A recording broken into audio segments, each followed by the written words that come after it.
It's not going to work. What do you mean it's not going to work? It's just not going to work, Simon.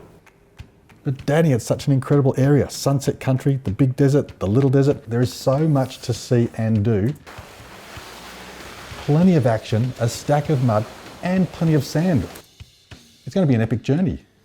Sand, we're going to have plenty of sand when we visit Tassie later in the year. Bog holes and mud, nobody but you wants to drive the bog holes anymore. What about the Vic High Country? The Vic High Country again? Yes, the Vic High Country again. I've been working on a new trip, calling it the Summit to Sea, starting as high as we can up in the mountains, doing some awesome tracks, some pristine rivers and great camping, ending up at the beach near Lake's entrance. I'd still like to do the mud, but that does sound interesting. Now, if you've started the planning, I think you better finish it. Just like normal, huh? I guess I better make some phone calls.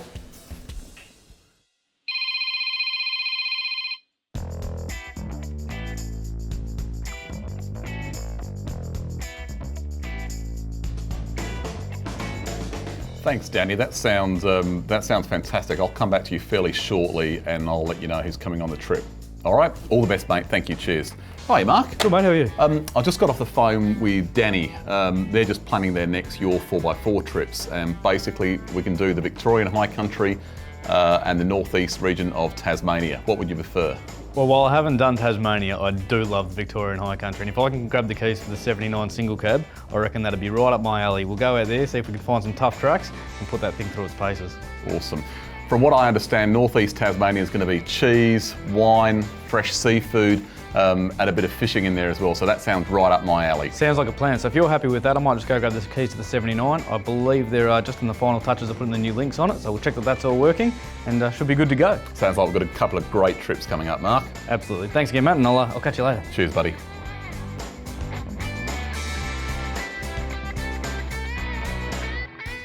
All right, Al, we've got this Summit to Sea trip coming up. Yep. Which car this time? Well, look, obviously I'd like to take one of the Susie's. I mean, look at that magnificent little Jiminy there. It's too little. All right, what about a slightly bigger Suzuki? It's got a radio, it's got the winch. 15-litre fridge. Yeah, that is a little bit on the small side. Okay, we can't take Frankenzook because it's not registered. We're running out of options here. What about the 80 then? The 80 of the trip car, she's ready to go. Well, I guess it's got the fridge, it's got the kitchen. We've got the kitchen, and I can take all my shoes. It's ready to rock and roll. It's a no-brainer. We'll take that.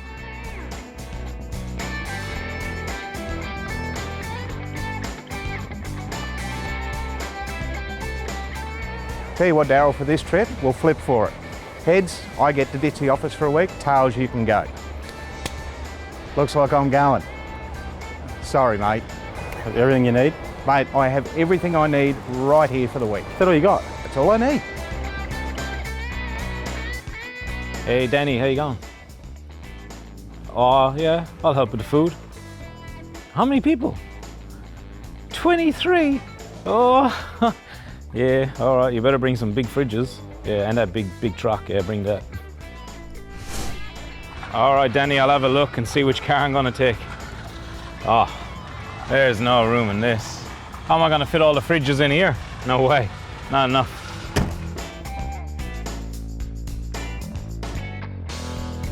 Hey Danny, it's Darren here from Iveco. Mate, I'm just here with the Iveco Daily 4x4 and she's just come back from a bit of a play in the mud in the forest, but she's all ready to go on the trip. But unfortunately, I can't get one of my guys to come on the trip. I know Simon's not going to be too happy with this, but I actually want to give the keys to somebody I know can actually trust and look after the vehicle to bring it back in one piece.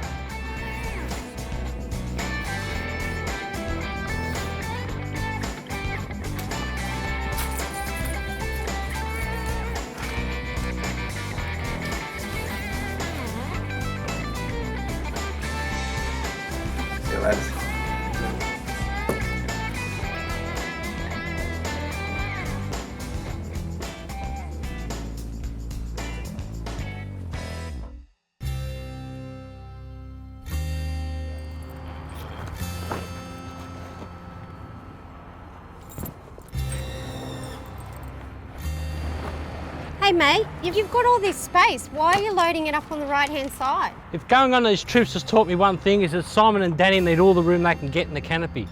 So I suppose better go prepared.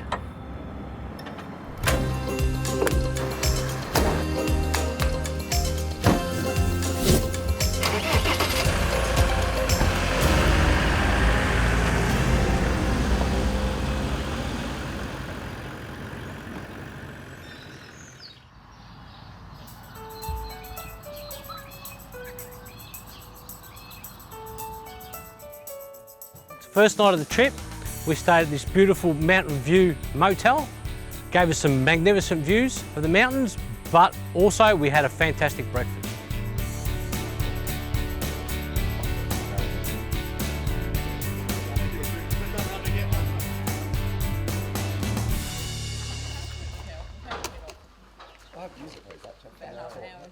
Here we are.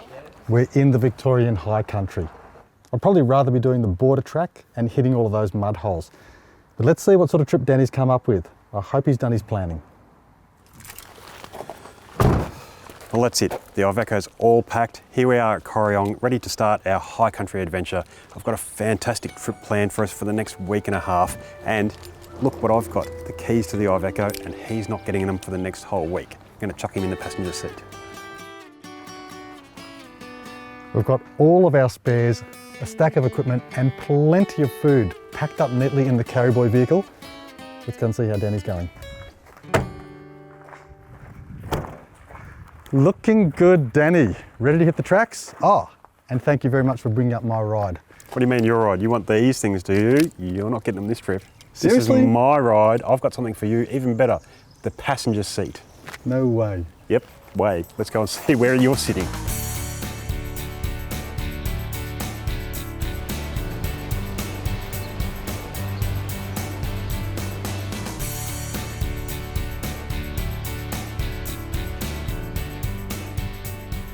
First stop, Danny, is this where we hit the mud?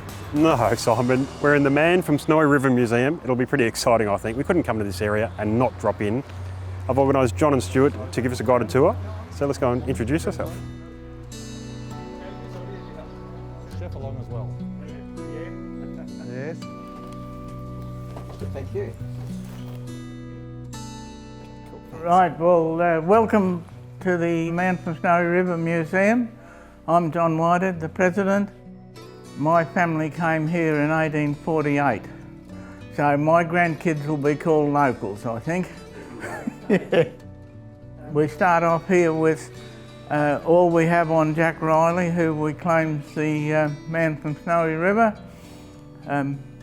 Jack Riley was an outstation manager at Grogan for Mr. Pearce. The station would have owned everything really out there. All we have is his saddlebag, watch and quart pot. Here we are, guys, at the Corryong Man from Snowy River Museum. Museum to basically Jack Riley. Now, the interesting thing about this place is there's a little bit about Jack Riley, a bit about the man from Snowy River, but there's a huge amount of history about Corryong. We've just been wandering around here about the First and Second World War. Over in the other rooms, we've got stuff from the local hospital. There's dentist chairs and beds and things which show just how much medicine's changed. That is scary stuff. It's like almost like a torture room. That's cool. What I love, Jake, the dentist chair. Look, it looks like a piece of art. And all driven by the belts to the little drill down the end there. Yeah, right. Yeah. Amazing, isn't it? That is an X-ray machine. Okay, we can move on if you like to what I think is our most prized exhibit. This rug was knitted by James Orgel Simpson when he was a prisoner of war in Stalag 4B in Germany in 1945. Now that would be done from memory because the Germans wouldn't have given him a map, and you notice the coats of arms of each state knitted into it. Mountain ranges are a different stitch.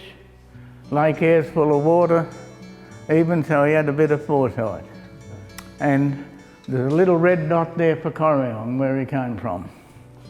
It's got everything. The stuff in here is amazing. The stuff that they've been able to get their hands on and spread around, from the war memorabilia to just the locals, to there's a dentist chair, there's hospital bits and pieces in here as well. So it's been, for the first port of call, first stop for this trip, that has been a huge tick. Fantastic. So if it keeps going like this, it's going to be another epic your 4x4 trip. The place has been here for a lot of years, and it was originally an old building that's been converted to the museum. And the wonderful thing about it is people have brought stuff out of their homes and their own private collections. so much history. And we're really lucky, we've got a guide here, he's the original president of the place. He knows about everything. Talk about talk, he knows the inside outs of a duck's guts. He's brilliant. So lots more to look at, but great place to come and visit. No use by date on that one, guys.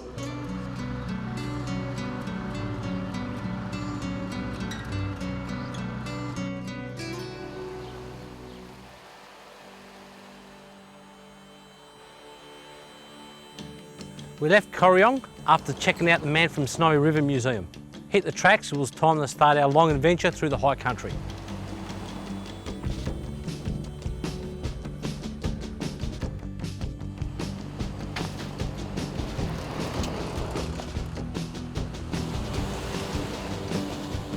Well, it's been a fantastic morning. Stopped just down the bottom here of Gentle Annie Track, just south of Corryong, I guess, and it was a really good opportunity for us to just pull over, let our tyre pressures down, and then first opportunity to really engage in full load.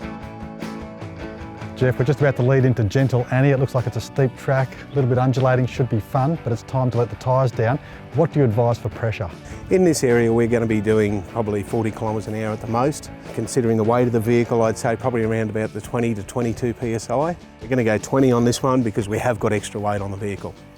Now, when you're talking about tyre pressure, it's not about making the tyre wider, it's about making it longer. That's correct, it's extending the footprint of the tyre, a little bit like a dozer track, so you've actually got more footprint on the road, gives you better traction. As soon as you get back up to speed or on the blacktop, you must bring those tyre pressures back up. Tyre pressure does depend on your vehicle, the tyres you're running and your driving style, so make sure you play around to get the right pressure for the terrain you're going to be tackling. Well, we're here ready to take on Gentle Annie. We're only 10 minutes out of Corryong. Let's get the vehicles into low range and hit those trails.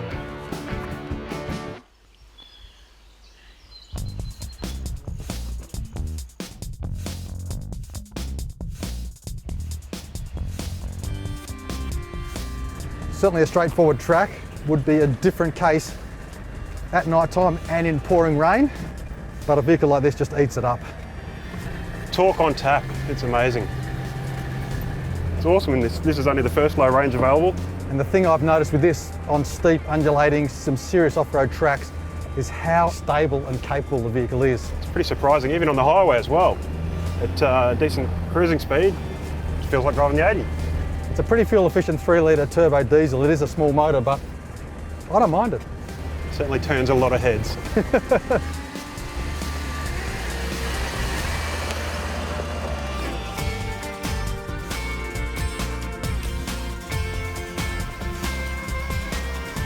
What sort of things can we expect for this weekend? I guess one of the beauties about the high country, I mean, I've done bits and pieces of it, but there's just so many tracks that I reckon you'd almost need a life devoted to full driving just to get around them all. Before you'd get around them all. Right. So the tracks range anything from an easy Sunday drive to as extreme as you'd want to go? Pretty much, yeah. I mean, it's really quite diverse.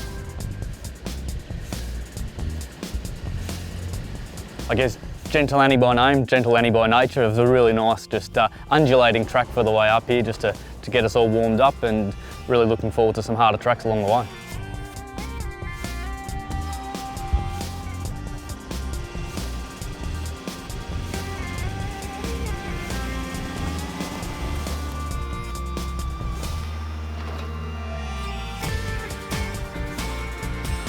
I don't know about you, but I'm getting a bit hungry. I'm starving, Simon, and look, at the GPS, we're near the top of Gentle Annie. That's probably a good place to stop, 1,100 metres high. What do you reckon?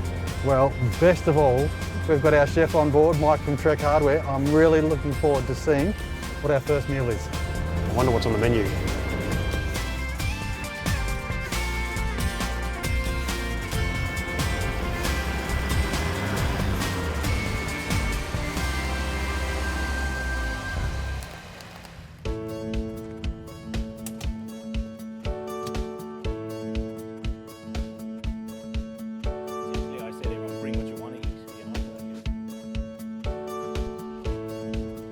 All right, gents, all ready to head off? We're going to think about a fire tonight, Simon. Probably a good thing. Yes. 0 degrees forecast tonight, so I think we need a fire. Yep. Oh yeah, reasonable fire. We better be having a fire. Yes. I didn't bring that big bad boy not to be having a fire tonight. All right, Al, what's the plan to get some firewood? Well, we have the perfect firewood collecting vehicle here, the Iveco. We've brought it along again, specifically for that purpose, I hope. and we're going to find some dry stuff because near camps nearly it's always been denuded of wood. Yeah, absolutely. So very easy, just look out for some bits on the side of the track. Yep. Park up on the side of the track. Perfect. Chop some bits up, throw them in the back of this thing. Yep. We'll have a fire tonight. We'll be warm. Perfect. Convoy's pulled up and once again in the perfect spot. I think we've found a good supply of firewood. Let's get those chainsaws out, eh? Click on it, hold on.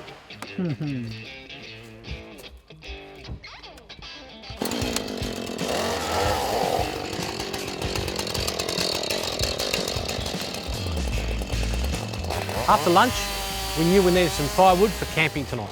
So Jake and Alan took out their chainsaws and their protective gear, and it was time to start cutting up some logs. Everyone else helped out to chuck it in the big Iveco. I think we've got enough wood for the whole week.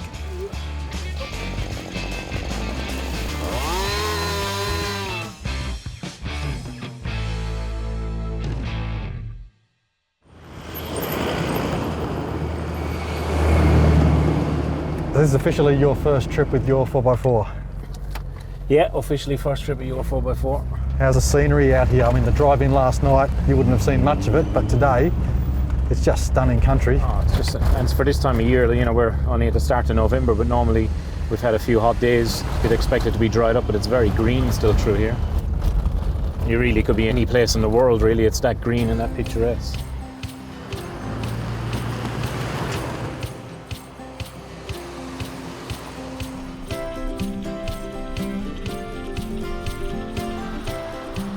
So we're heading up to a couple of huts this afternoon.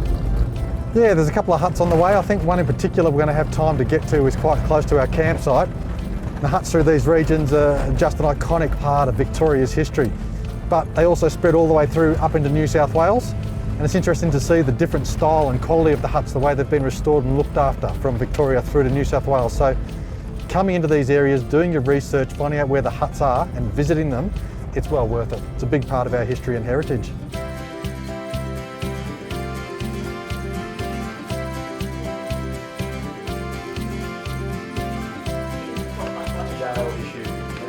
As the day drew to an end, the crew checked out the historic Wheelers Hut, taking photos and admiring the handiwork before deciding to set up camp near the river.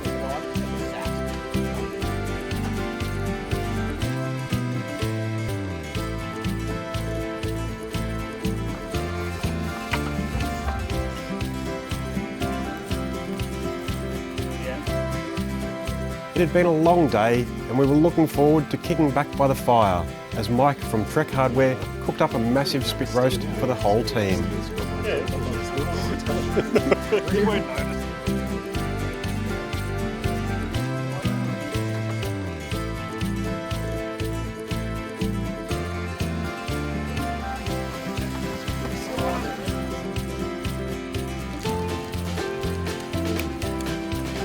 What a fantastic end to the day. A beautiful campsite, a beautiful fire, spit roast cooking.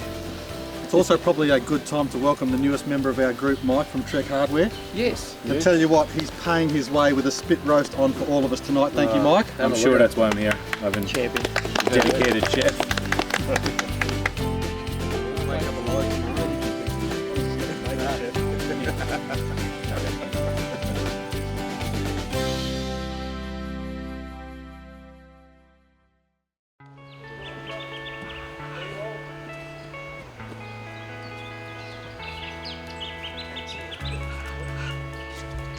Officially the second day of the trip today. We spent the first night in the swag of the next sort of 4 or 5. As I do, I sleep very well in the swag. Woke up this morning, had a great morning, bit of a slow start. Cooked a Parisian style breakfast for everyone. With the old bacon inside and the croissants with some fresh eggs from the farm. Not a croissant. A coffee. It was a leisurely morning. The group gathered and we just had a chat of what we're going to be doing during the day.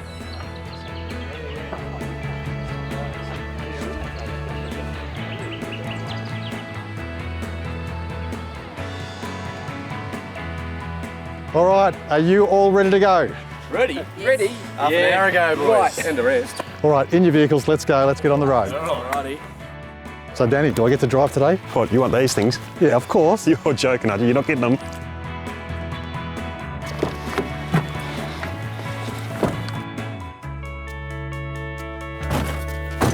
It is a nice ride in this beast. I'm certainly not going to complain. It's good fun to drive.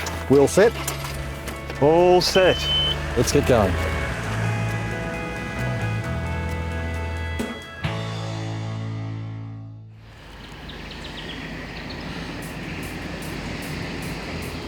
The High Country has just such a diversity. Only a few hours from home, which is nice for a change, but in the 10 years we've been doing your 4x4, we've certainly seen a lot of Australia. We've been to the High Country a few times and it still has a stack to show us all.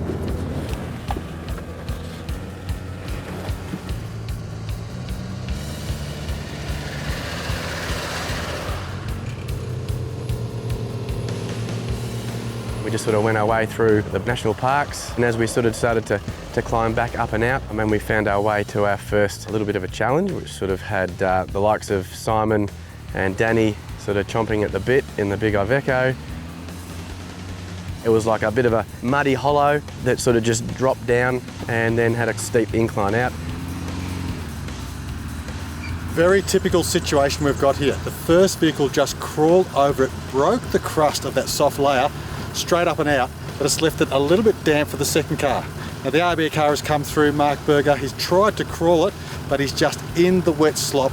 Didn't have the lockers on for the first go, didn't have the momentum, and he's stuck. It's now chewed up a little bit more, so that dampness, that mud is making it very, very difficult. We've backed him up, a bit more momentum, front and rear diff locks on, we should be right.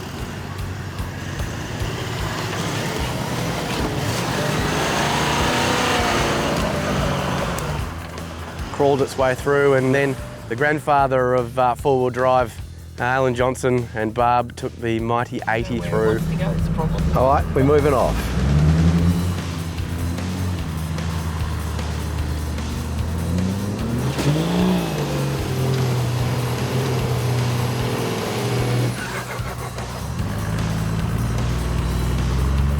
Engaged front and rears and just took it first go up and through, which was, as always, impressive.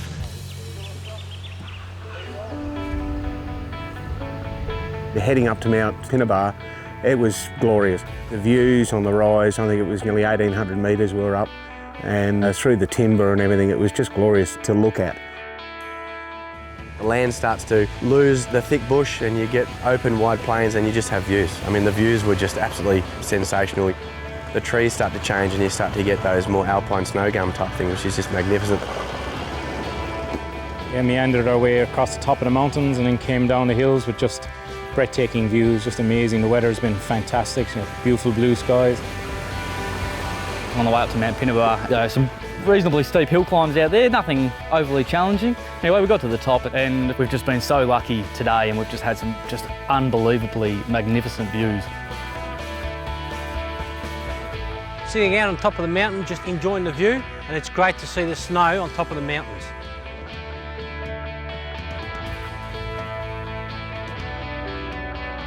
A couple of locals were sitting up there enjoying the view and told us of a bit of a drama that was ahead of us. They discussed further on down the track, there was a vehicle that was rolled over on the track and someone had gone down to recover it. We had a bit of a chat and we came to the conclusion that we'd push on and go down there. If nothing else, we'd like to be able to help out.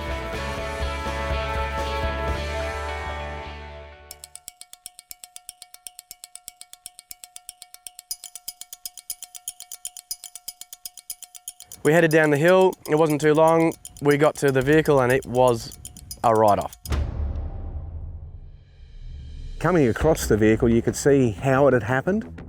Dropped into a hole on the side and over it went. The vehicle was a total write-off, no glass or anything left in it. Not a very good way to end your four-wheel drive adventures. Now we've come across this rolled vehicle here. Fortunately, there's a professional recovery team. They're going to let us through, we can continue our adventure, leave the recovery to the professionals. As it was, everything seemed to be completely under control, so we snuck by the car and let the recovery go on as it was. They recovered it quite well after that and away they went. Right out of the way.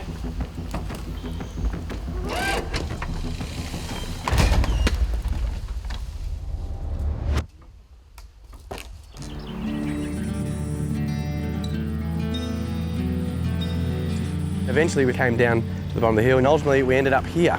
We're at Tom Grogan Station and it is absolutely magnificent working station. They have about 400 to 500 head of cattle on 900 hectares of land. Just a cattle station, does Angus cattle. Just amazing, just a little nest within the mountains, just a beautiful spot.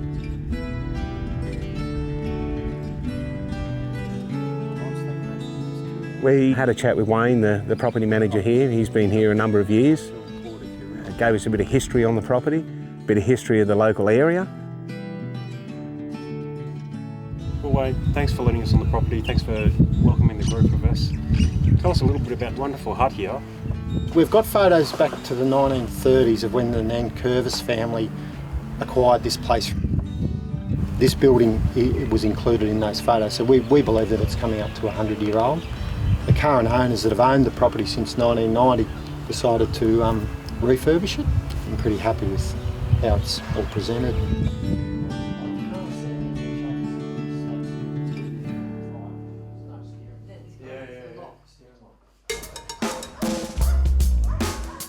And I went into Tom Grogan, crossed a ford and picked up some gravel into the disc rotors and it started making this horrible squealing sound. Got some tools? Let's have a crack at fixing this. We've picked up a small stone. They get in behind the backing plate of the brakes here. It's not really doing a lot of damage, but it's certainly something you don't want to be driving a long distance with. So we'll have a good crack at seeing if we can clear this out now.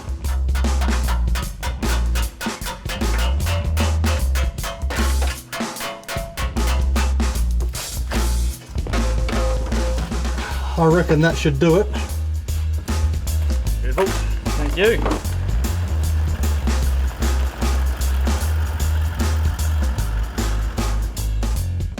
All fixed. Happy days.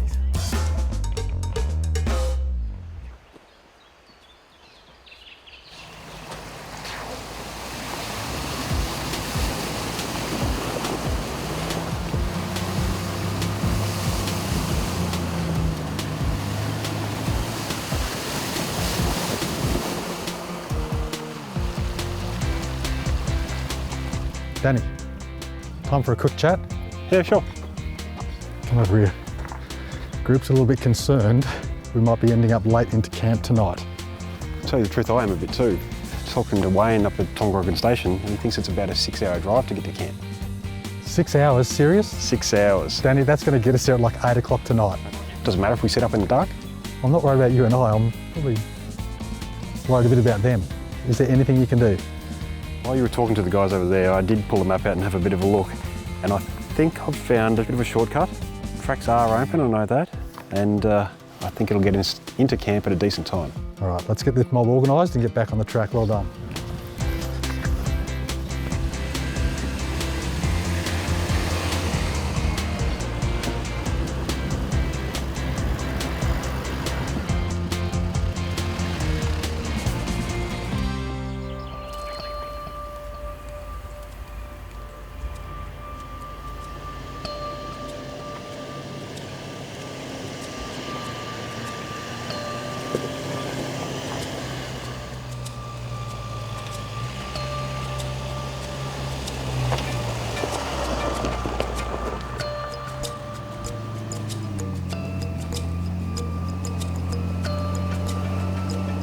As we made our journey to the campsite for the night, big dark clouds started to come in.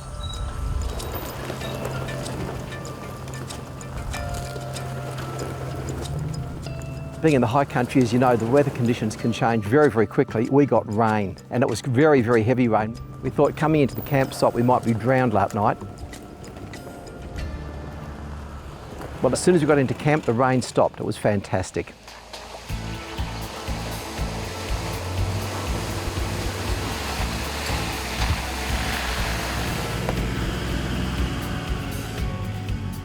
Well, Solomon, we made it. Still daylight. You did it. Nice shortcut, Danny, I like that. What a fun track, but what a sensational campsite right on the Murray River. The campsite's awesome. I like the forward driving to get here. It was a good way to finish off the day, but a few dark clouds rolling in. You know what? It'll keep the dust down for tomorrow. Hopefully it's just a shower. Straight into the deep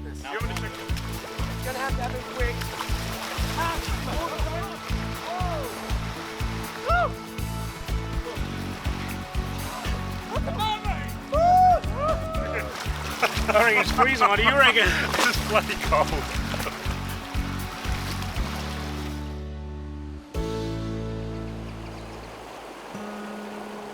After a refreshing night's sleep alongside the Murray River, we woke to another glorious morning, but my first stop was a fresh coffee.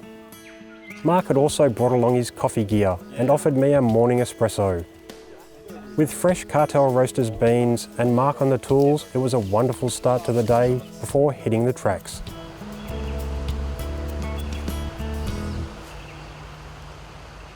This morning we did a little bit of a distraction job on getting Mark from RB and took him aside and away from the action.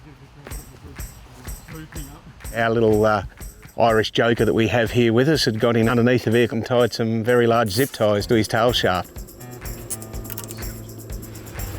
That'll be a bit of fun. Everyone piled back into the vehicles and set their way up to head up the hills up and out of the campsite. I know what it was like in my cab, and I was sitting there by myself having a bit of a chuckle. This morning when Mark left camp, you could hear him concerned on the radio. He had another noise under the vehicle. Something caught me tired. It's ticking away. It's going to drive me insane, but hopefully that breaks free at some point. I think it's on this right-hand side, I think. Yeah, it sounds... Oh no, it sounds like a central. Let's have a look. Will it? Oh jeez, I think you've done a uni.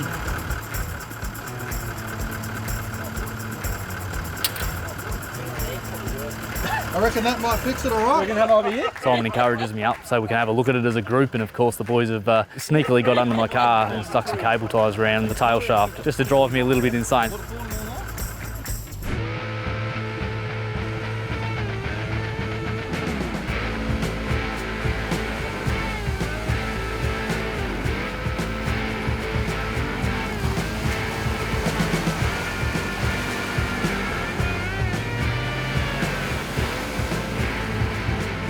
It wasn't too long before we found ourselves at the bottom of a fairly substantial hill climb.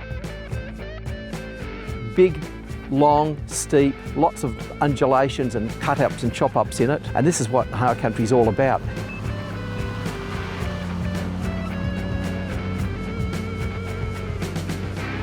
Quite soft ground. There wasn't really a great deal of rock in it. It was actually just really dry and dusty with big wallows and steps coming through it, which everyone came up to.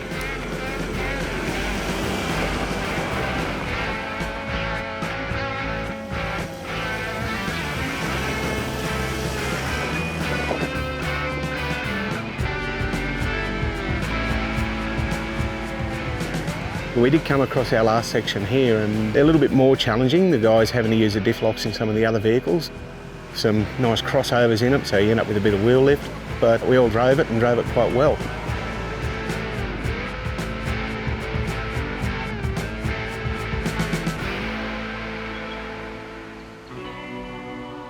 We're halfway through this hill climb and we've actually got a bit of a strategy in place.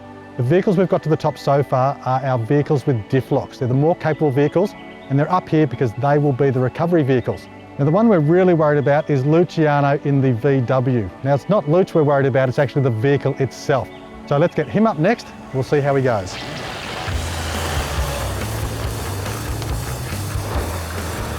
That Volkswagen did a fantastic job showing that some of the modern day electronics, as opposed to more conventional drive systems, can actually still get you where you want to go, and that was really, really surprising.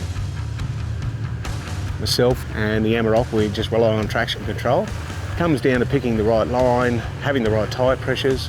There's another part to making sure you get the traction.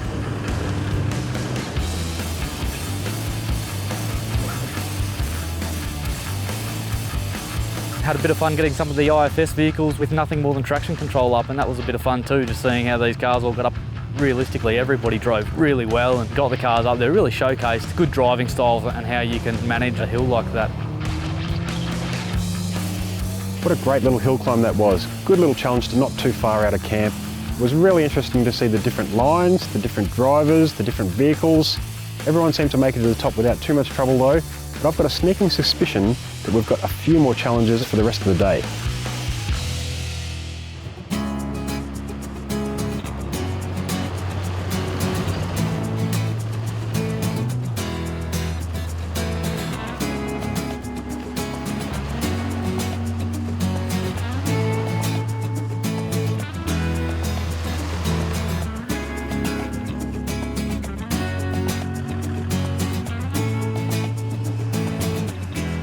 We just entered the old schoolhouse of Suggan Buchan just to have a look around and take some photos.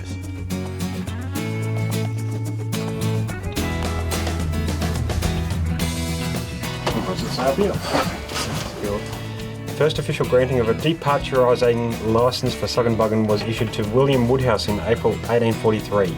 According to the records obtained from New South Wales State Archives, it was used from about 1865 or about 110 years ago. It consisted of 2 rooms with a large stone fireplace at one end. The first schoolhouse in this part of the Gippsland. It's still standing in its original form today.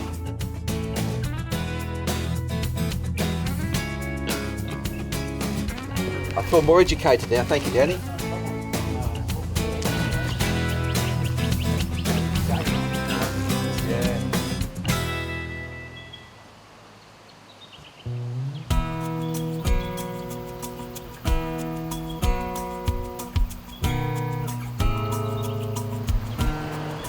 As we were coming into camp, we had a beautiful section on the top of one of the little summits over there. So I was really loving just putting the car through its paces on that little bit of track. It was a bit of fun to get up a little bit of speed and really put those shocks to the test, and they're really testament to how good those things are in that kind of environment. After a series of long and dusty trails, Willis Loop Track found us winding down the Snowy Valley away from the Snowy River Road and in search of our resting point for the night. Midway along the track, the Willis camping area is another iconic high country campsite that offers numerous open and shady areas for camping and, most importantly, easy access to the Snowy River.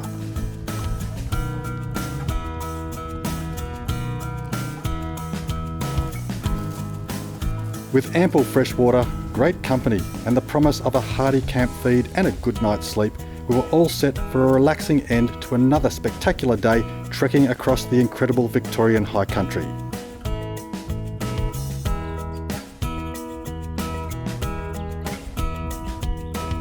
All that said, the tracks, trails and challenges for the coming days left no doubt of the fun and adventure ahead of us.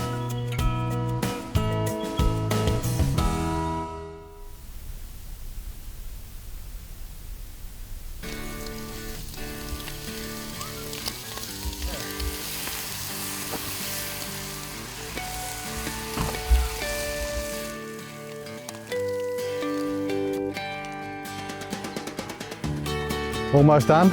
Well, Simon, that is it. Campsite is clean. Well, you've got plenty of room in the Iveco. I'm still packing the carryboy car. Beautiful scenery the last few days, but how about some decent tracks? You want a good track to do? Injigurbi track, just down the road, just out of Suggan Buchan. It's probably one of the most difficult, one of the most challenging tracks in the area. Steep, rocky, wheels in the air, lots of fun. We do need to keep an eye on the weather though, it's a bit overcast. And if that starts to rain, that track will be insane.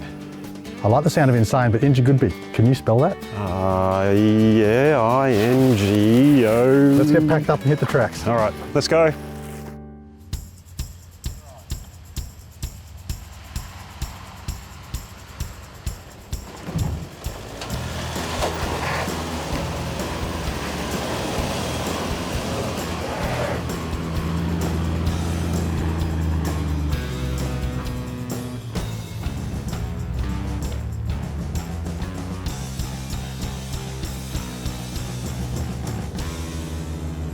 Track's looking good so far. The carryboy car's pulled up, so Danny, I think we better go and check what the track's like up ahead. I reckon it might be a bit of a steep section. What do you think? Let's have a look.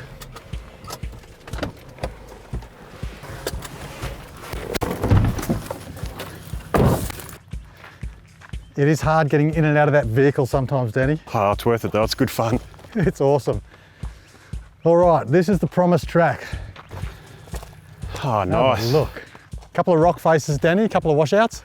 Plenty of traction by the look of it, should be awesome. Love it. All right, looks like the beginning of a good day. Let's get into it. All right.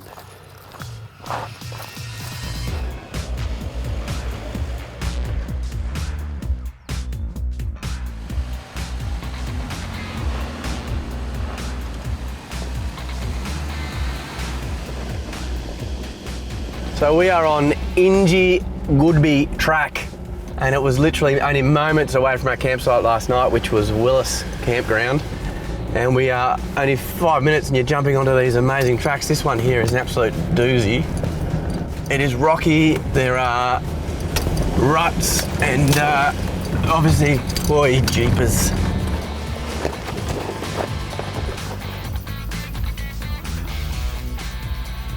Got to get out and enjoy yourself on these trips and go away and see some of this countryside. It's just amazing. I'm looking out left and right here and there's just sheer drop either side of us, looking down into the valley, and it's just beautiful. Just taking it out of low first and putting it in low second, a little bit more momentum. We're so fortunate to have a good car. It's a 16-year-old Land Cruiser, mind you, 100 series. It's a good little bus.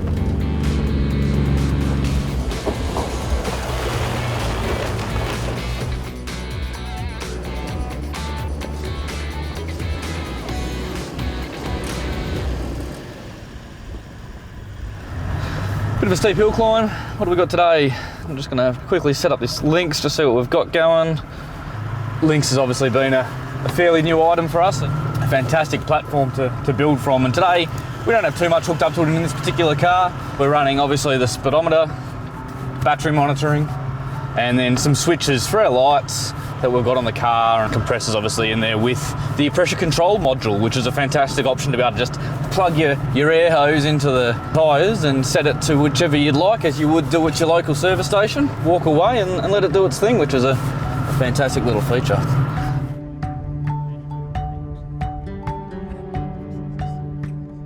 It's reasonably smooth without a great deal of wheel spin, but the view is what is rewarding up here. This is magic. What a great opportunity to be getting ourselves up here and doing this. Absolutely sensational.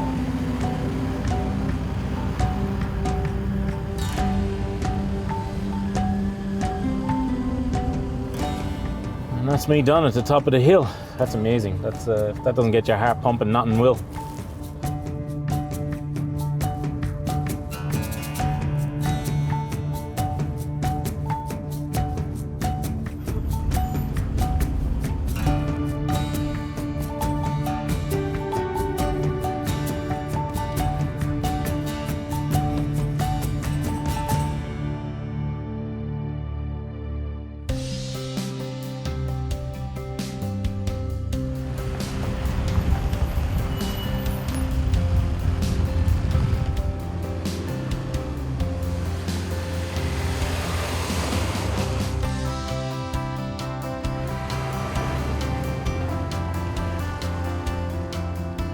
Well, here we are, driving southwest on the beautiful Wombago Trail. Not as hard as some of the other tracks we've done, but still a nice little track, yes. Yeah, it's quite scenic. I'm surprised to see how much work has been done through here with the grading and so forth. Yeah, it is. It's amazing. Those humps they put in to stop the water cutting up the track, they turned out to be a little bit of a challenge for some of the vehicles, didn't they? Yeah, some of the lower vehicles struggle a little bit on those. Yeah, they're there for good reason though. It does help to reduce erosion, but there's certainly, I guess, amusing for people on motorcycles as well too. Yeah, a couple of them you don't realise how sharp they are until you drop off the back side of them. We're travelling through Wombago track, travelling over a lot of runoffs. That's where having high clearance would have been really, really helpful, but it's still a fun drive.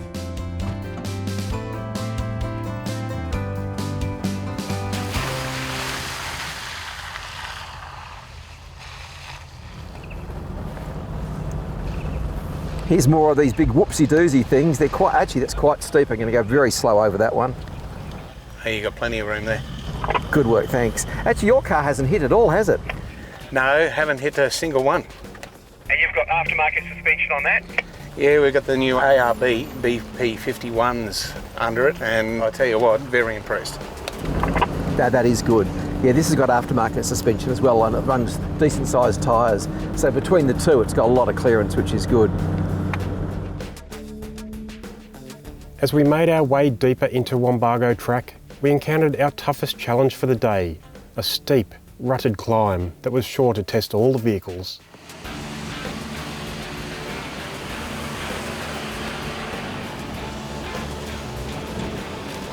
Fortunately for me, I didn't have any trouble getting over the steeper sections, which was great.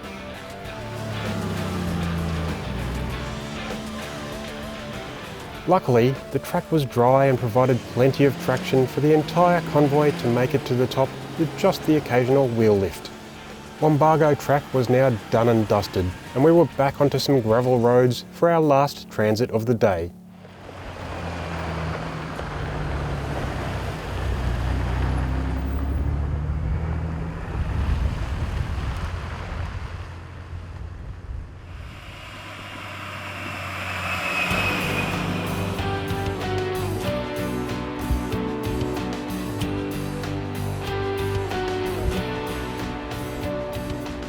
So we're on our way back, driving through the mountains, looking at some amazing scenery.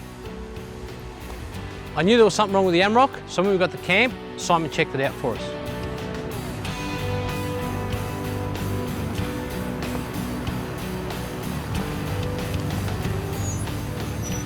The Wombago track we did today was just sensational, but it caused a few issues for the Carryboy vehicle. We've got a solution though, and it includes some special tools, this rock and the winch on this vehicle. We're going to drive the Carryboy car up onto the rock so I can fit underneath the car. We're then going to use the winch to pull the exhaust and straighten it out. Sounds like a plan? Let's give it a crack. When it comes to mechanicals, things can get a little bit technical. This is the exhaust pipe. This is the muffler, and it is seriously mashed.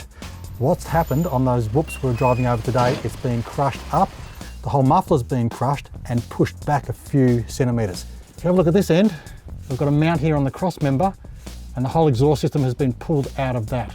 So if we can hook a winch up, pull the muffler forward and down, I think we'll be laughing.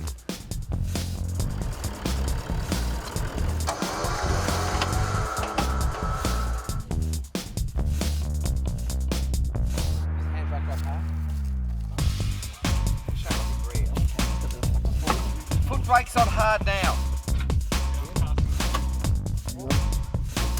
We've got the mounts back in. We've got this mount realigned. We've got clearance now for the body. We just can't fix this crushed muffler. That is filthy work, but good fun. The car's fixed and I think it's time for a swim.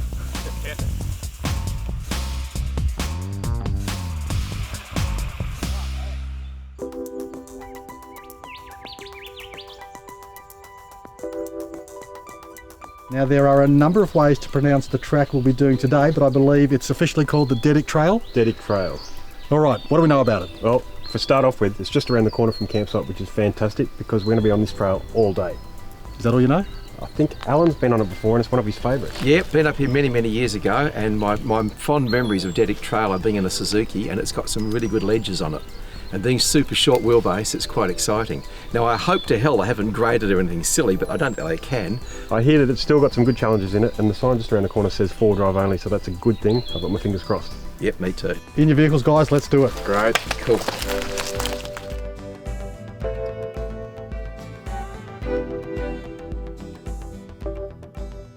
Well guys, we have blue skies, beautiful conditions, and a fantastic drive ahead of us. Really, really keen. This is going to be awesome. The thing when driving tracks like this, you've got to be very careful you don't get distracted by this amazing view. I mean, there's nothing to stop you from one off the edge.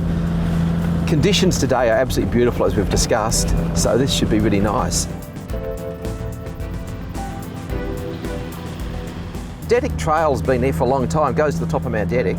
What makes it really interesting, apart from the amazing scenery, is the fact there used to be some really big ledges on this, rock ledges, which are quite challenging. I mean, they're totally drivable, but they used to be quite steep, and obviously they could be more eroded, I'm not sure. Haven't been up here for a long time. But that was kind of the highlight of the track, apart from just the spectacular scenery. It's a long trail, so there's lots to see, takes a fair chunk of the day to do it. Very slow, not exactly dangerous, but just a really, really nice drive. We're on a nice little track here now. We're right on the ledge of a mountain. Some beautiful views out to the valley on the left, and it's getting a little bit goat trail-like. It's a bit of fun. Yeah, it's getting a bit rocky and shaly underfoot, and scratch here and there. Mate, I've just gotten down to first gear, if you're coming up behind me, just to be aware that it is starting to get a little bit hilly and a bit rocky. Yeah, that's cool. I'm already down in first, just crawling along. There's a few little rock steps, so I just want to line them up properly. You could probably avoid that one, I reckon, by driving around it, picking the wheel line accurately. I see what you mean about that rock ledge there. We'll just move to the left of that little step. But it's just a matter of not making those wheels spin too much and let the traction control do its job. And yeah, easy peasy.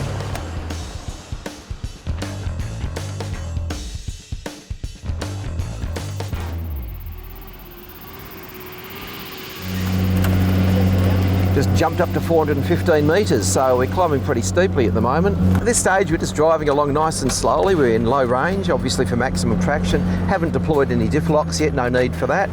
But just picking lines, it's just a beautiful drive. And the track, obviously, if it gets water running down it, becomes a lot more difficult, and that's why that gate's down the bottom. They actually close the track in winter because it really is dangerous. People would slip off the edge or anything terrible could happen. We're just coming up now, and another little climb, looking really pretty.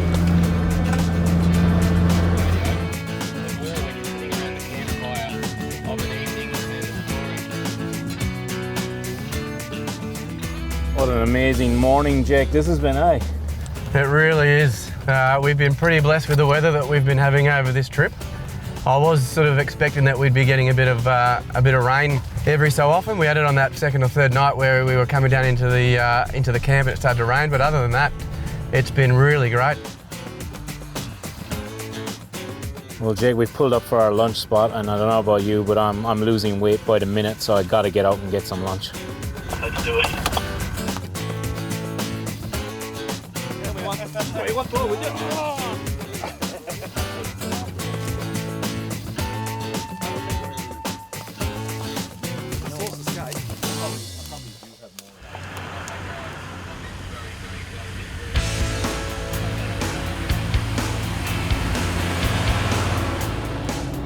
Oh, Dedic's track. This is an amazing track. It changes between rock and lush green fernery, and I think we're just about to hit our first ford crossing. Looks great. Not too deep, not too wide, and it's got a nice gentle entry into it. The exit looks a bit steeper, but we'll be fine. There's a bit of flow, a bit of water flowing down the creek. Lovely. And we're across and keep going. Whilst Danny was enjoying the comfort of the mighty Iveco, I was relegated to the passenger seat of a variety of other vehicles. That just gave me more time to enjoy the scenery, and there was plenty of that along the way. But Danny had promised us some steep climbs on this track, so where were they? Oh, this is what we like. Mount Jones staircase. Steep and slippery, dry weather only. This is the spot. I'll just pull over and wait for the rest of the convoy. Towards the end, the track, there was this thing called the staircase, which wasn't too hard to get up. But I'll tell you what, the views were spectacular.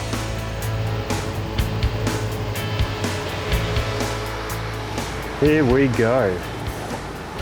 Should be awesome fun. In the Iveco, low range, second gear, just going to crawl up. Looks like it's had a lot of work done to it. It is pretty steep, but it has a lot of runoff points, so there's a chance to stop if you really need to. Just point it skyward and let's go.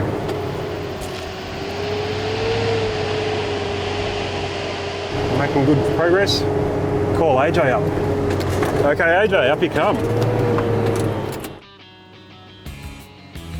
Right, we're in low range. We're currently in first gear. Probably sitting on about 10-12 kilometres an hour, which is not a bad set of speed. Just picking the right amount of momentum to get over the ledges and things and make it nice and easy on the car and the track.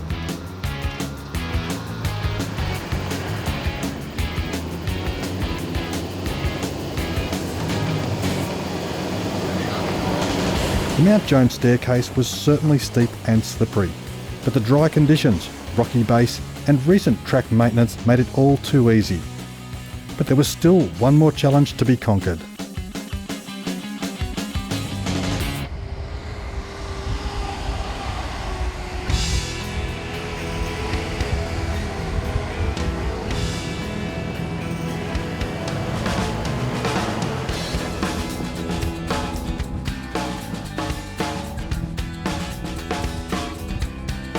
Now we've done the first 3 flights of the staircase up to the last section near the top of Mount Joan, and I think this one is probably the ladder to the attic. I've got a bit of local knowledge that this is the steepest section, and it has options, a few rocky step-ups, a few washouts, a few alternative ways to go.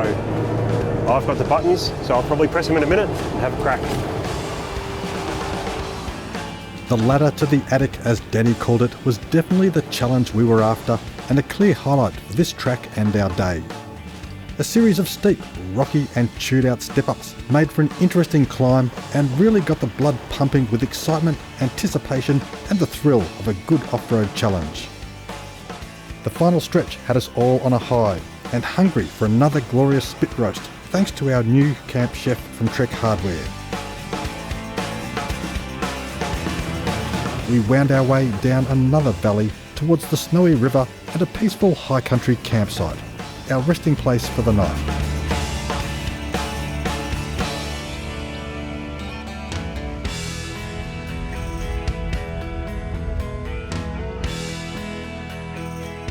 So we finished the day at our campsite, Hicks Campground. Even though it was really chilly, some of the guys thought it was a good idea to have a go in the river. It was just a really good way to finish the day. Last night was beautiful. This tonight. You happy with our your last fun? night? You've done it. You've outdone yourself, mate. You could have maybe turned up the temperature in the water a little bit, just maybe a smidge. But Jake, you went fishing. What happened? Nothing. Were you there? You were towards the actually end. there.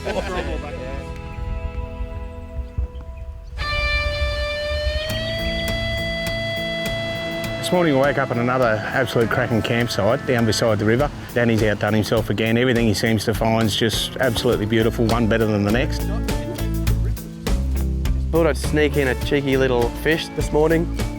I got the rod and threw a spinner on there. Unfortunately, no luck there. I can only point the finger to the lure because clearly I'm a bit of a gift to the fishing world.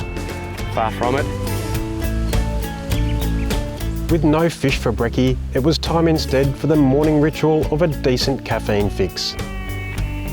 For this trip, the team at Alternative Brewing suggested trying the ultra-portable and ever-reliable AeroPress. This wonderfully simple machine takes up very little space, is super lightweight and does a variety of coffee styles. Needing no power or batteries, this is as simple as it gets. We partnered it with some fresh cartel roasters filter roast beans to get everyone moving and ready to get the day underway. This is sensational, but the thing I hate most about camping is the packing up.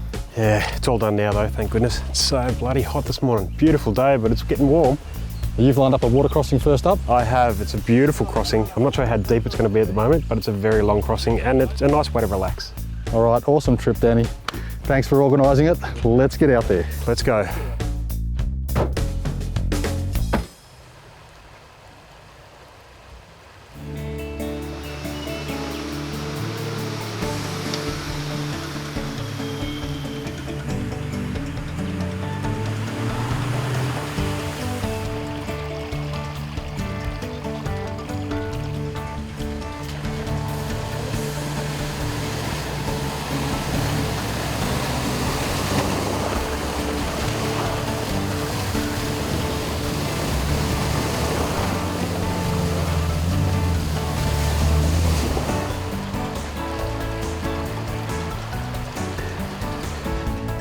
Simon, this is it. This is the river crossing that I've been talking about. Come and have a look.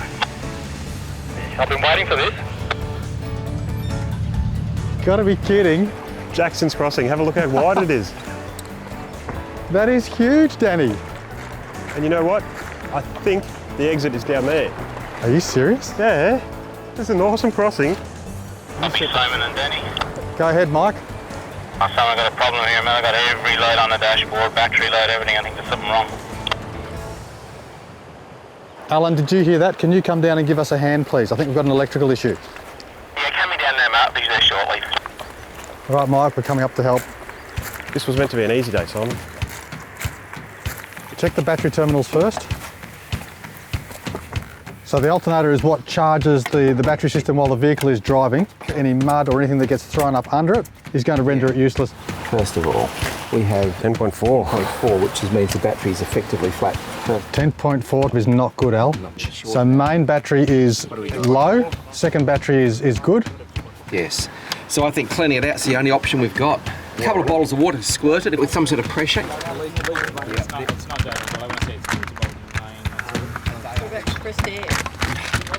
Okay, start her up. They fixed it. 13.9 volts. How good is that? That's incredible.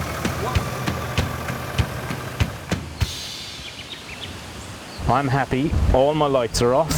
She's tickety-boo. Here we go. The Snowy River.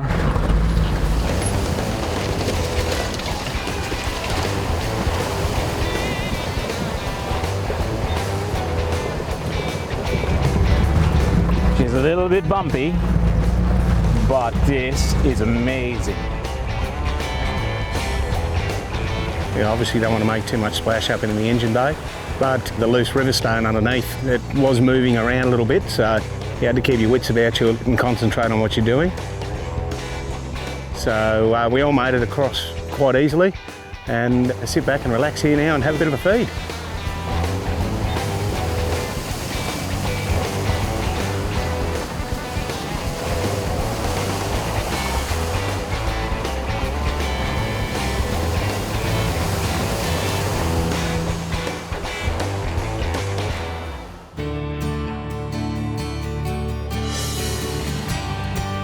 One of the hottest days we've had out here at the Victorian High Country, but we get to spend it here. And how breathtaking is this? The river just widens right out, and it actually breaks up into two crossings, and there's an island in the middle. It is just absolutely magic. You would find words hard to describe it. Lunchtime on the Snowy River, just amazing. Stopped up, had some sandwiches, had some leftover spit meat from the night before that we put together. We've pulled up to have a bit of lunch. Everyone's had a bit of a swim, cool down, beautiful Snowy River.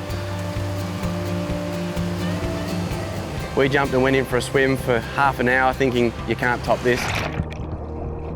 We're all going to jump back into the full drives and make one final little crossing, and we'll hit the tracks again.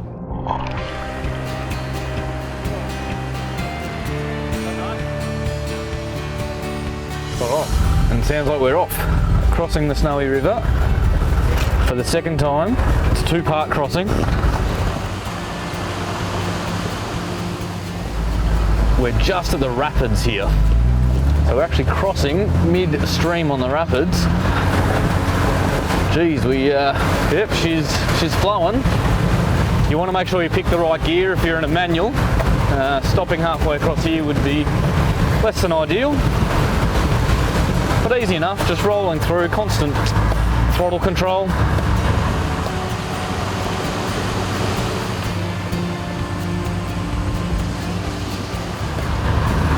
And we've come into beautiful green pastures.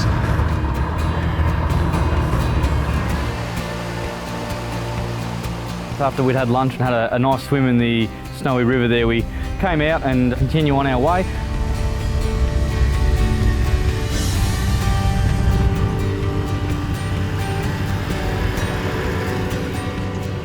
So we've had 5 nights of fantastic bush camping, and it has been absolutely splendid. The weather's been terrific. Not as big a day today. We're aiming for bucking, and for the first time in 5 nights we're actually going to be motelling it, which will be a bit of a change. It'll allow for a shower, some of us needing it more than others. That might be me. Couple of difficult tracks to get out of there, and then headed out into bucking. So really looking forward to had the night off tonight. Didn't have to cook dinner.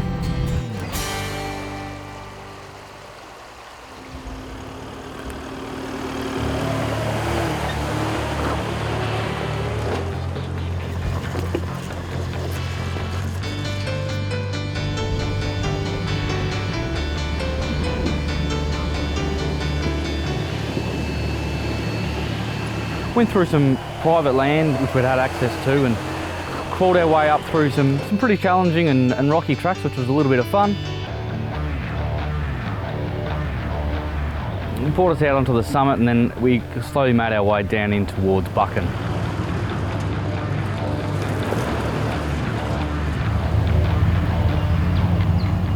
Leaving the Snowy River National Park, a number of easy-going forest trails drew us towards Buchan, the small country town in East Gippsland.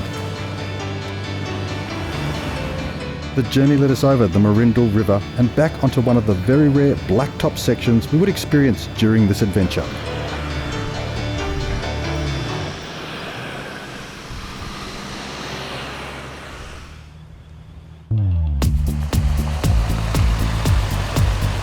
Now Buchan's a lovely little town, there's not much to it, but what is there is absolutely lovely. There's been a motel which we had the luxury of staying in, with a view right over the Buchan Valley.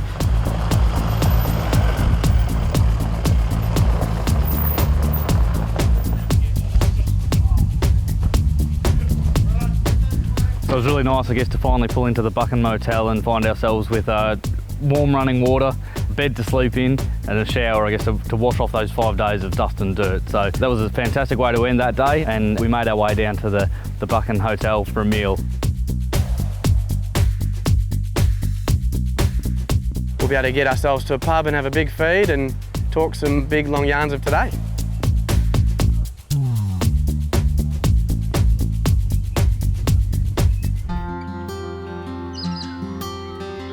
To wake up in the morning with that sunrise coming through the window was fantastic. I'd had a really, really good night's sleep. I do love camping, but waking up with a shower, a toilet, a bed, and not having to pack up any tents or swags, that's the win. This morning, waking up in Buchan to another beautiful day. We headed down to the Roadhouse for an egg and bacon roll and a coffee.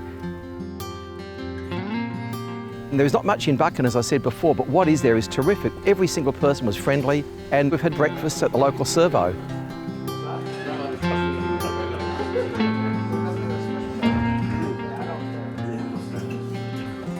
Well, I'm looking forward to a big day on the tracks, Danny. Now, it's been a week that you've been driving this beast around.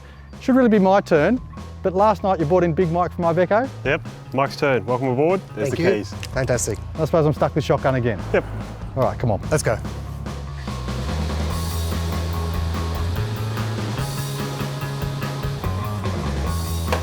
So Seagate was my first time on the daily. I was lucky enough to have Simon next to me in the car and gave me a bit of coaching. So it's going to be a real baptism of fire for you today. The tracks aren't that hard. We've certainly got some nice meandering forest trails to look at. I think you're going to love it, Mike. I can't wait. One thing that I noticed was that the forest we were driving through had been burnt out. Yeah, there've been some horrific fires through this area. The amount of vegetation they've got through here, bushfires can do some horrific damage. Those fires which have been through were obviously very, very bad because the amount of burnt out areas is quite significant. There's some enormous trees and they're black. They're absolutely black. We started coming out of Buchan in through to some of the bushfire areas that have copped some bushfire over the recent month. And then from there, we descended down into this area, which was absolutely beautiful. We're dropping down quite steeply now to the first river crossing. We'll probably gear it down a bit, take it nice and easy through the river crossing.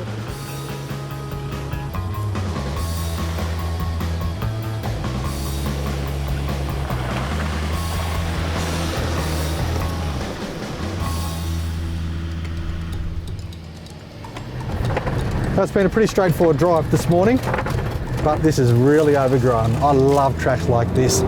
You really get that jungle experience. The vegetation is so vividly green. It's extending out over the trail. You've just got those two brown tracks running ahead of you.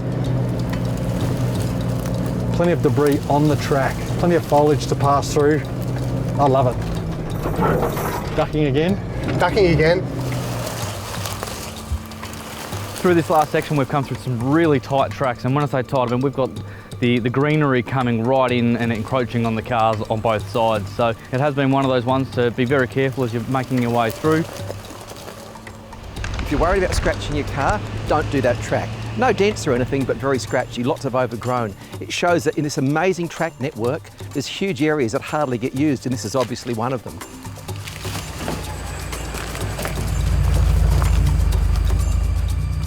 It wasn't too long before we got a call over the radio and there was a fallen tree along one of the tracks.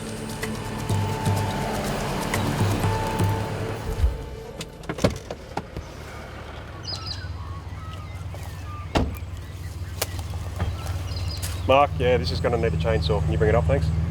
Yeah, no worries. There's a huge amount of trees down and we had to stop and get the chainsaw out and cut a few to make a bit of a path.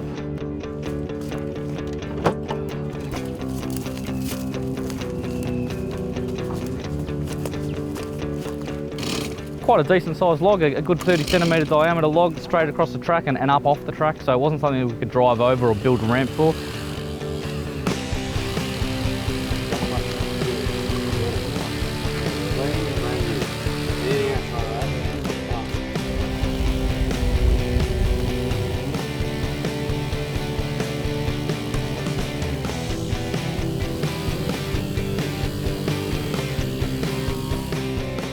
Got to a point where we had a bit of a log across the road, got the chainsaw out, gloved up,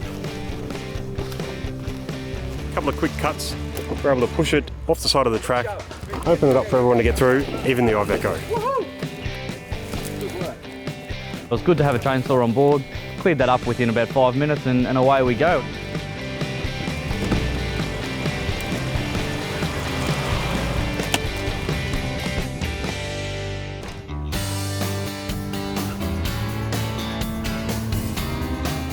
The tracks we're on now are quite different. I mean, there's no erosion ruts, there's lots of debris laying over the track. We've had to cut one log out of the way.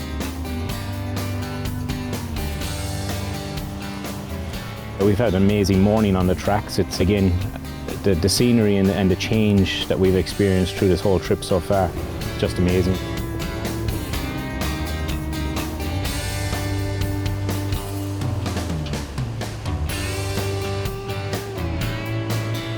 Trying to take the daily through the narrow tracks was extremely challenging, especially that it was my third time taking a vehicle off-road. Once we passed through that and the track sort of widened, the daily was just a breeze to drive.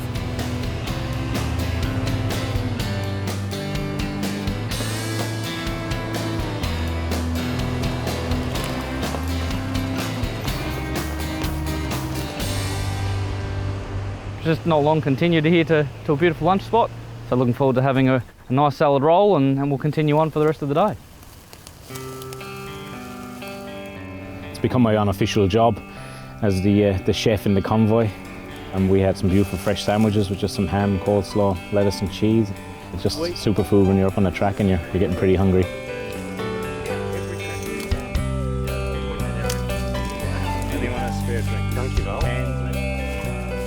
It's been a fantastic day out. We're just stopping for lunch at the moment. Everything's been going really, really well.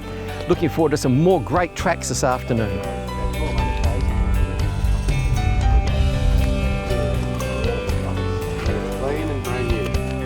Oh, I better get myself organised here and pack up the mobile kitchen. Cafe is closed. Headed off up into the High Country again and we're heading towards Swifts Creek. Beautiful part of the world, Swifts Creek. It's just one of those links between the ocean basically and the High Country. Hopefully now we'll have a nice afternoon and get down into Swifts Creek for tonight.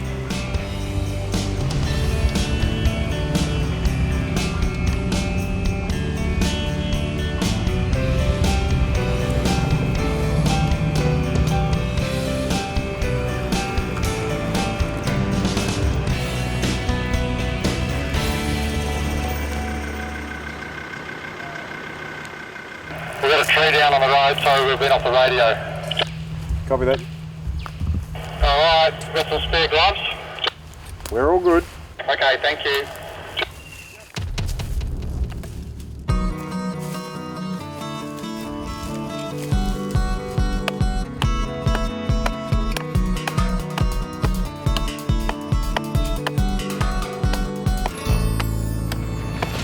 Sometimes all you've got is an axe, a bit of hard work, a bit of persistence, it'll do the job.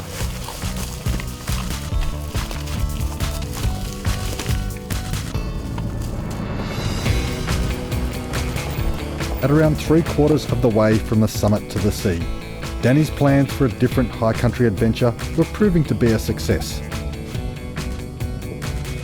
We'd started way back north in Corryong and traversed south across the Aussie Alps almost entirely on the dirt. There had been no end of steep climbs and descents, and the consistently breathtaking views were a well-earned feature.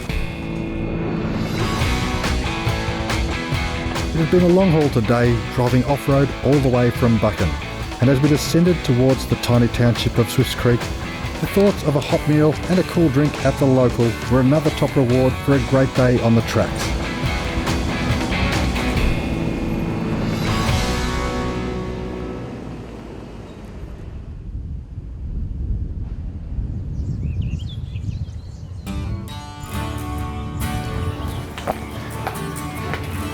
Well, I'll serve anybody here. I sure will, and I need it after today. Big day today, Danny, but it was awesome again, thank you. And I'll tell you what, I'm so glad to come into a town like this and see it thriving.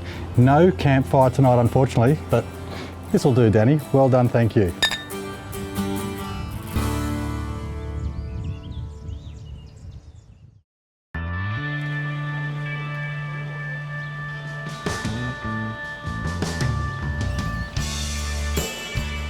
I'm so excited. I've been waiting a week for today. We're heading to Haunted Stream Gully and the locals tell me there are 52 river crossings. It sure is, Simon. It should be a great track.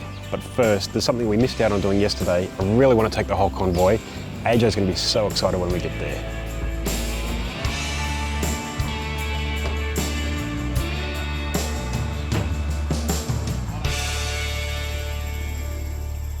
Left town this morning at the Swifts Creek Bakery. Very, very nice little place. There wasn't many difficult tracks, but a lot of history around. We went to this restored hut that Alan had a lot of knowledge about. It was only a very short drive, a bit dusty as usual, but here we are at Moscow Villa, a fantastic place to stop and visit. This is a modern day take on a 100-year-old hut, and it's a fantastic job done by the local 4 drive clubs and people who've worked to do it. Welcome everybody. Come on in. Look at the floor. Double opening. We are here. The floor was perfect, all the walls were perfect, still standing, still being maintained. And the great thing is it's open to be used, and it's a piece of modern day history looking back at what would have been. We've come across this little hut in the middle of nowhere, but it's a beautiful thing, a modern take on what you would actually expect here in this area. And the best part for me was to find out that this hut is actually maintained by the local 4x4 groups. So it's really nice to see that this sort of heritage is maintained.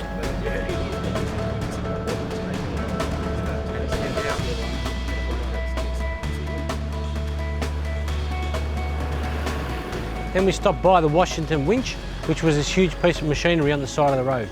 I wouldn't even begin to explain how it worked, but I'm pretty sure Alan can tell us all about it.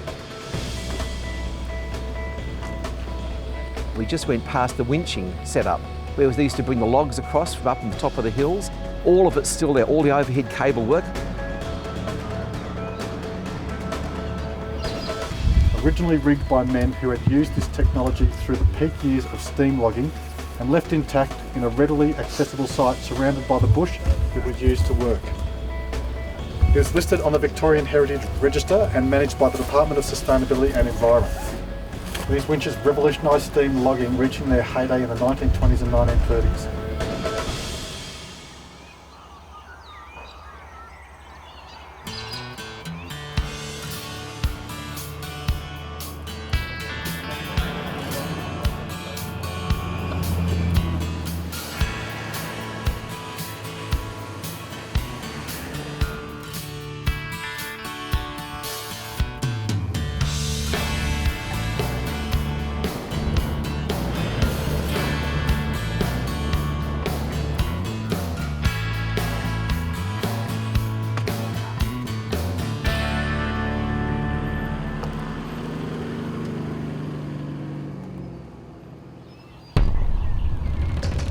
Well, Simon, here we are. We've made it to the start of Haunted Stream Track.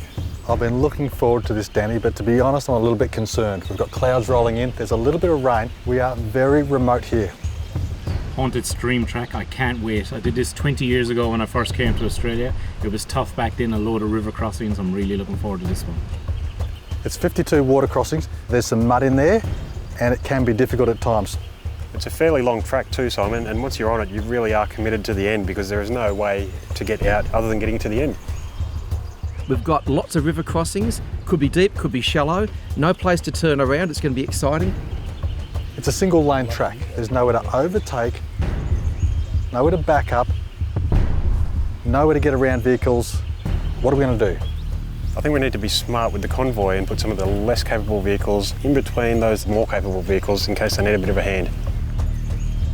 This is my second day four-wheel driving. This track sounds a little bit terrifying. I hear this track's pretty tough and overgrown, but we've got the right equipment, so let's give it a go. All right, let's get the guys organised.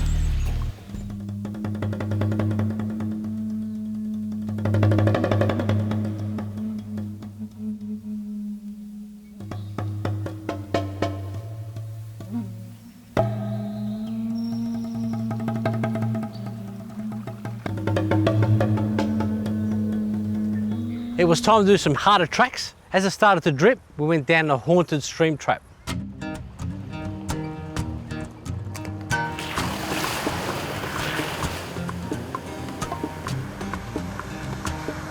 It was a really awesome track and it did live up to its name. This is a track that I've always wanted to go on. Everyone knows about it. It's in books, it's in magazines. Four drive clubs obviously cover this one and do it all the time.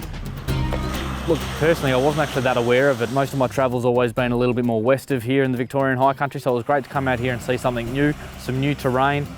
It had everything. It had hill climbs, it had descents, it had river crossings. 52 river crossings, just unbelievable. Most of them with water inside them. And as we've just discovered, as we've come and hit into that, the river crossings are literally within every 50 metres to 100 metres. The track just seems to loop its way through, and it is just full on excitement.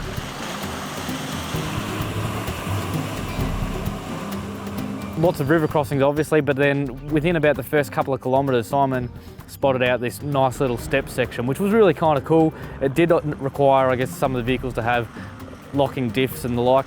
Alan from Piranha, the Iveco, and of course the Mighty 79 series from ARB, all of which have got lockers front and rear.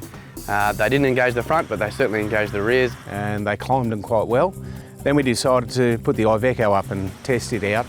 Certainly tested the Iveco a little bit, but only because we had Mike, who was new. It's his, well, day and a half's worth of first time of forward driving.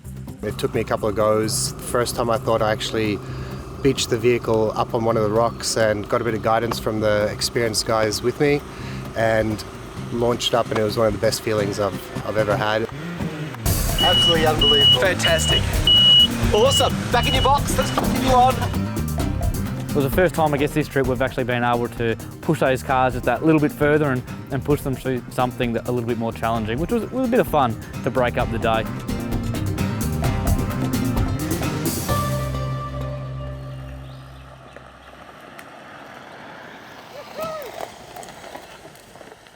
Finish off the day at a bit of a competition with AJ. We both really like chocolate eclairs, so we decided we'd have a race to see who get the chocolate eclairs. Alan. No. Alan. No. Alan's only fair. No, I'm not. Alan. I'm unfair. Ready. Set. Go. Go.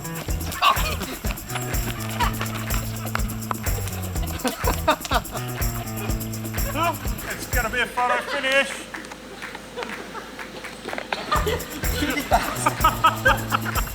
Come on, I'll knock him off. Big one. I think you won it. Woo! Slaps like a AJ, of course, always cheated. He won and got the chocolate eclair, and he also won first prize, which was the cupcake. Look, I won. Yahoo! But yeah, I'm happy to let him cheat because, you know, he's a little bit senior to me. See, who wins gets the prize. Okay, back to the apple. You have got eclairs. You're being the best dad now, I believe.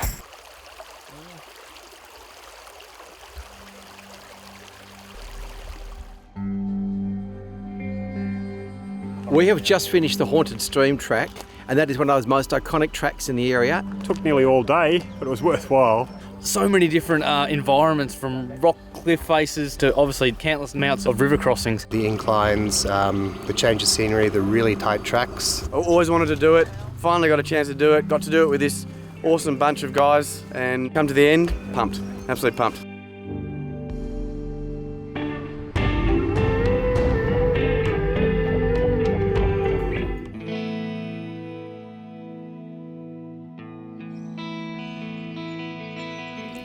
It was the last morning of our Summit to Sea adventure after staying at the wonderful Mingling Waters Caravan Park in Nowa Nowa.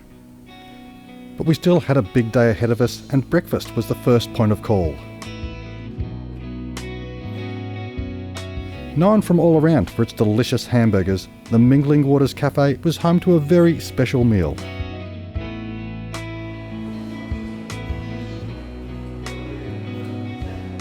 You are kidding.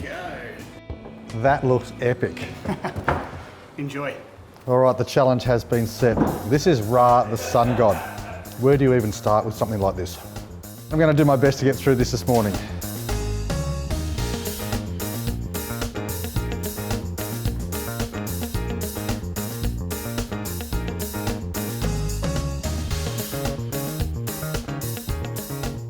The milkshake was amazing. The burger, that was overwhelming. I'm definitely defeated. I gave it my best shot. Best burger I have ever had.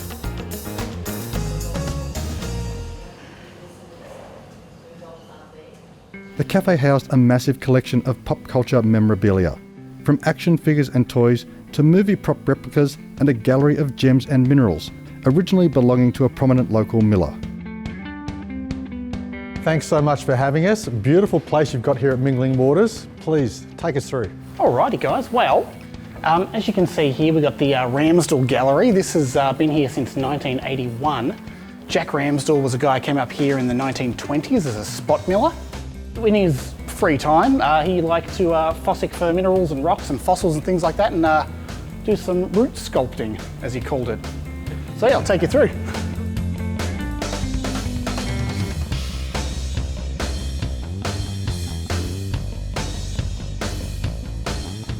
After a hearty breakfast and a glimpse into the history of the area, the crew got ready for our last day of four-wheel driving on our Summit to Sea adventure.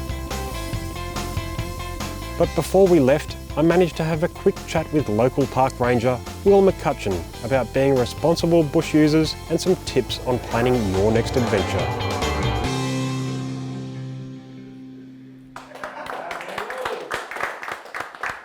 A lot of effort and a lot of planning goes into making these trips happen for us. But I thought, what can you, the viewer, do for your next 4x4 trip? So we've got Will McCutcheon from Parks Victoria here to give us a bit of information on planning your next adventure. There's a few ways people can go, Danny. One would be to actually join up with a four-wheel drive club and do it as a group activity, which makes it more fun, makes it safer. But if somebody's wanting to do their research, the best place to start is at home in front of the computer screen. Go to the Parks Victoria website, go to the Department of Environment, Land, Water and Planning website and get information there about road closures, track condition updates. As you can imagine, we bring a lot of gear in, a lot of food, a lot of equipment, but we're also taking all of that out, taking all our rubbish with us. It's not very hard to do. Danny, I think that's really important, and we really appreciate the support of responsible people in cleaning up after people who are less responsible. But quite simply, if you've got a big four-wheel drive, you can carry a whole lot of rubbish in, you can carry a whole lot of rubbish out as well.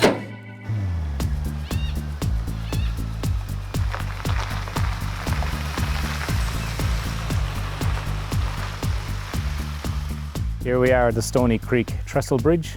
Stony Creek Trestle Bridge was built in 1916 and still stands behind us today. It was decommissioned and not used after the bushfires in 1980. This is one of the stops that we had to do to see this bridge. I love it personally. It's just an amazing structure and just great that it survived all the bushfires and everything through this area. We're in our last day of the trip and fantastic that we're not far off the sea. You can almost smell the sea air after coming from the summit. Yeah, I've loved it. It's just been a great trip. The crew have been fantastic, so really looking forward to finishing it off today.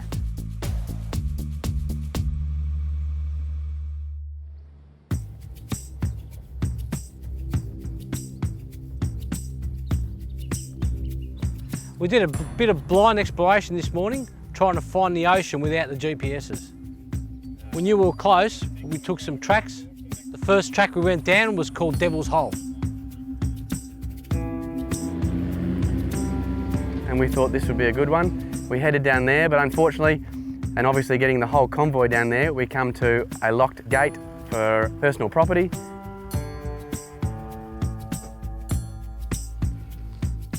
So unfortunately, We all jumped back in the vehicles, spun ourselves around and headed back out the track we came in, hit the main dirt and carried on down there.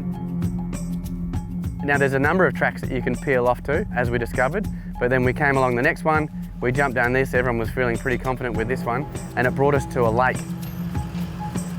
A couple of wrong turns and we ended up with a beautiful lake, which was fantastic, but it wasn't what we were looking for, which was the sea. There's the water. I can smell the ocean and just about hear it. It must be bloody close. It must be back down the track a little bit further on.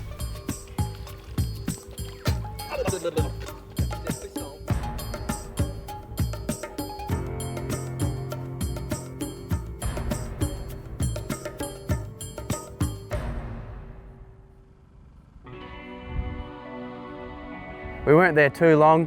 That wasn't the name of the game. The name of the game was to get to the sea. So we poled back in, shot back out, and then made our way down the road that little bit further in the hunt for the ocean. You could start to smell the ocean. So everyone was getting pretty excited because obviously this is bringing us to the tail end of the trip. We took a couple of wrong turns, but we finally made it here, completing the summit to sea. After getting lost around Lakes Entrance, we finally found the beach. And we have made it from Corryong all the way to Lakes Entrance to the beach. That is one hell of an achievement. It's just an idyllic spot. There's a short little walk across a boardwalk, up a dune. And it was great to actually step over the top of the sand dune and see the Southern Ocean. Very spectacular. And then you hit it. Just huge length of golden sand beach. Been a long time since I've actually seen the Southern Ocean, so it was very nice to see. What an amazing feeling to see the ocean after 9 days in Victorian High Country. Can't top it.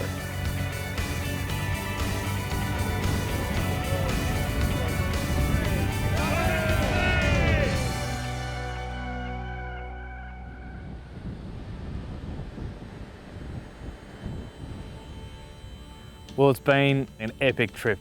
Starting from Corryong, coming all the way down here to Lakes Entrance, and it's just been fantastic. Some massive highlights. The Snowy River for me would probably have to be up there as part of the biggest thing. We touched on it a few times throughout the days on the way down here, and it's just been fantastic.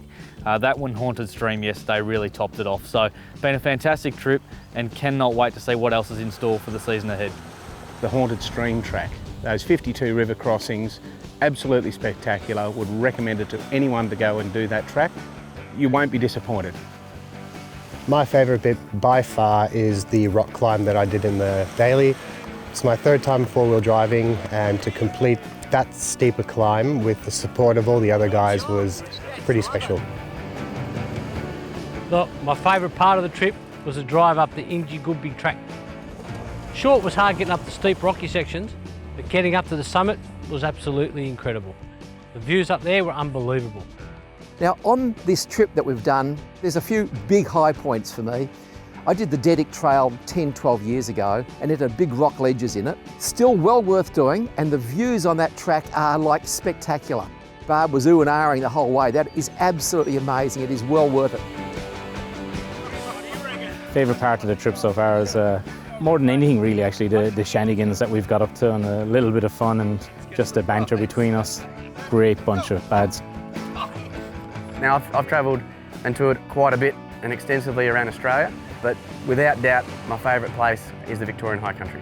But being able to throw a line in and have a bit of a fish in some of these little spots, which was miles away from anywhere, and we had the whole place to ourselves and I could wander upstream, was just the absolute top pick for me for this trip. I had an absolute ball. Great trip, fantastic company, recommend it to anyone. From north to south, we've crossed the state of Victoria, throughout the high country and mostly off-road. Danny, you set an incredible itinerary, thank you. Thanks, Simon. It's been a fantastic trip. I've had so much fun. Click here to see another full-length adventure. This time we went to the beautiful Red Centre.